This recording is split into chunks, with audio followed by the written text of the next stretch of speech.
Hi friends, H D. Kumaraswamy ಆರೋಗ್ಯಕ್ಕೆ ಏನಾಗಿದೆ? ದಿನದಿಂದ ದಿನಕ್ಕೆ ಬಡವಾಗ್ತಿರೋದ್ಯಾಕೆ ದೊಡ್ಡ ಗೌಡರ ಮಗ? ಈ ಹಿಂದೆ ಇವರಿಗಾದ ಸರ್ಜರಿಗಳು ಏನೇನು? ಮೋದಿ ಕ್ಯಾಬಿನೆಟ್ ಸೇರಿದ ಬಳಿಕ ಕೆಲಸ ಜಾಸ್ತಿ ಆಯ್ತಾ? ಕುಮಾರಸ್ವಾಮಿ ಆರೋಗ್ಯದ ಬಗ್ಗೆ ಮಗ ನಿಖಿಲ್ ಹೇಳಿದ್ದೇನು? ಎಲ್ಲವನ್ನೂ ಈ ವಿಡಿಯೋದಲ್ಲಿ ಡೀಟೇಲ್ ಆಗಿ ಹೇಳ್ತೀವಿ. ಅದಕ್ಕೂ ಮುನ್ನ ನೀವಿನ್ನೂ ನಮ್ಮ ಚಾನಲ್ಗೆ ಸಬ್ಸ್ಕ್ರೈಬ್ ಆಗಿಲ್ಲ ಅಂದರೆ ಈ ಕೂಡಲೇ ಆಗಿ ಪಕ್ಕದ ಬೆಲ್ ಐಕಾನ್ ಮೇಲೆ ಕ್ಲಿಕ್ ಮಾಡಿ. ಹೃದಯಕ್ಕೆ ಎರಡೆರಡು ಆಪರೇಷನ್. ಮಾಜಿ ಸಿಎಂ ಕುಮಾರಸ್ವಾಮಿ ಅವರ ಹೃದಯಕ್ಕೆ ಎರಡೆರಡು ಸಲ ಆಪರೇಷನ್ ಮಾಡಲಾಗಿದೆ. ಹೌದು, 2006ರಲ್ಲಿ 2020 ಸರ್ಕಾರದಲ್ಲಿ ಕುಮಾರಸ್ವಾಮಿ ಸಿಎಂ ಆಗಿದ್ರು. 2007ರಲ್ಲಿ ಆಗಷ್ಟೇ ಅಧಿಕಾರದಿಂದ ಕೆಳಗಿಳಿದಿದ್ದ ಕುಮಾರಸ್ವಾಮಿ ದಿಢೀರ್ ಆಸ್ಪತ್ರೆಗೆ ದಾಖಲಾಗಿದ್ರು. ಅವರಿಗೆ ಆಗ ಓಪನ್ ಹಾರ್ಟ್ ಸರ್ಜರಿ ಮಾಡಲಾಗಿತ್ತು. ಓಪನ್ ಹಾರ್ಟ್ ಸರ್ಜರಿ ಅಂದ್ರೆ ಎದೆಗೂಡನ್ನ ಕತ್ತರಿಸಿ, ಅಂದ್ರೆ ಎದೆಗೂಡನ್ನ ಬಗೆದು ಹೃದಯವನ್ನ ಹೊರಗೆ ಕಾಣೋ ರೀತಿ ಇಟ್ಕೊಂಡು ಮಾಡುವ ಆಪರೇಷನ್. ಹೃದಯದ ಪೈಪ್ಗಳು, ಗೇಟ್ ವಾಲ್ಗಳು, ಮಾಂಸಖಂಡಗಳಲ್ಲಿ ಇರೋ ಸಮಸ್ಯೆಗಳಿಗೆ ಈ ಆಪರೇಷನ್ ಮಾಡ್ತಾರೆ. ಈ ಸರ್ಜರಿ ಆದ್ಮೇಲೆ ಕುಮಾರಸ್ವಾಮಿ ಆರೋಗ್ಯ ಚೇತರಿಸಿಕೊಂಡಿತ್ತು, ಆರಾಮಾಗಿಯೇ ಇದ್ರು. 2017ರಲ್ಲಿ ಮತ್ತೊಂದು ಆಪರೇಷನ್. ಮೊದಲ ಆಪರೇಷನ್ ನಡೆದು 10 ವರ್ಷ ಆಗಿತ್ತು. ಕರ್ನಾಟಕ ವಿಧಾನಸಭೆ ಚುನಾವಣೆಗೆ ಇನ್ನು 6 ತಿಂಗಳು ಬಾಕಿ ಇತ್ತು.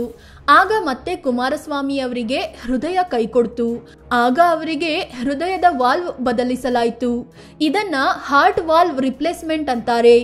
ಈ ತರದ ಆಪರೇಷನ್ ಆದಾಗ ಒಂದು ಡೇಂಜರ್ ಇರುತ್ತೆ. ಹಾರ್ಟ್ ವಾಲ್ವ್ ಕೃತಕವಾಗಿ ಹಾಕೋದ್ರಿಂದ ದೇಹದ ರೋಗ ನಿರೋಧಕ ಶಕ್ತಿ ಇದೇನೋ ಹೊರಗಿನ ವಸ್ತು ಅಂತ ಅಟ್ಯಾಕ್ ಮಾಡುತ್ತೆ. ಆಪರೇಷನ್ನೇ ಫೇಲ್ ಆಗಿ ಬಿಡೋ ಅಪಾಯ ಇರುತ್ತೆ.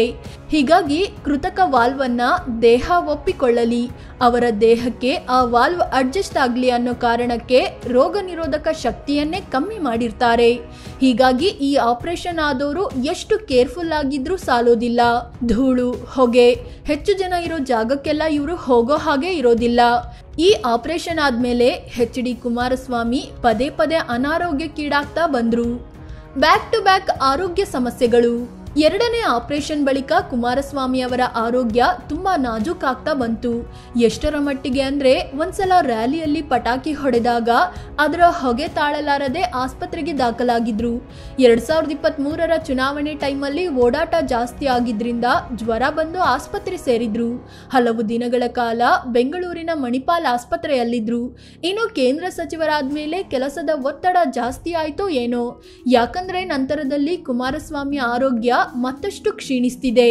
ಇದೇ ವರ್ಷ ಫೆಬ್ರವರಿಯಲ್ಲಿ ವೀಕ್ನೆಸ್ ಮತ್ತು ಆಯಾಸ ಅಂತ ಚೆನ್ನೈನ ಅಪೋಲೋ ಆಸ್ಪತ್ರೆಗೆ ದಾಖಲಾಗಿ ಹಲವು ದಿನಗಳ ಕಾಲ ಚಿಕಿತ್ಸೆ ಪಡೆದಿದ್ರು.